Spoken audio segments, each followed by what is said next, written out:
Serrador és una revista que al llarg de la seva llarga trajectòria ha tingut sempre molta cura i molta dedicació al que és la història cultural dels Països Catalans, no només en sentit global o genèric, sinó també pel que fa als diversos indrets que han estat poc o molt focus d'esdeveniments culturals importants en tots els aspectes, tant teatre com cinema, com patrimoni, com literatura. En el cas de Sitges hem tingut sempre l'oportunitat de poder-hi col·laborar parlant d'aspectes concrets de la nostra història cultural del segle XIX i XX. Per exemple, en aquest moment tenim l'exposició dels 125 anys del Cau Ferrat,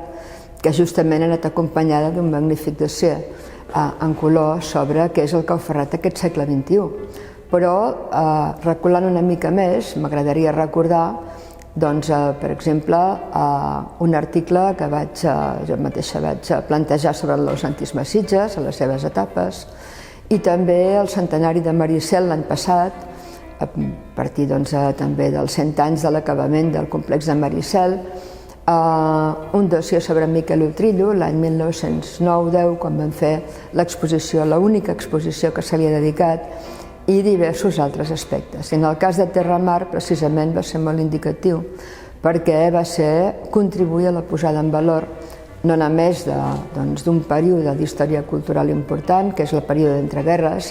sinó del que significà arquitectònicament, urbanísticament i turísticament la implementació, l'organització de la primera ciutat-jardí de Catalunya, que encara perdura, conservant molts dels seus trets identitaris i artístics i que configuren el nostre patrimoni local. Serrador m'ha donat l'oportunitat de construir la història cultural de Sitges, del modernisme fins a l'actualitat, a partir d'articles de divulgació científica,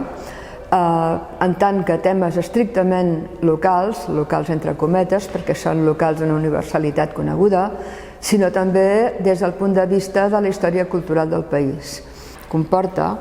que des d'aquí, des d'allà, des de diversos indrets, Serrador avui dia sigui una revista de referència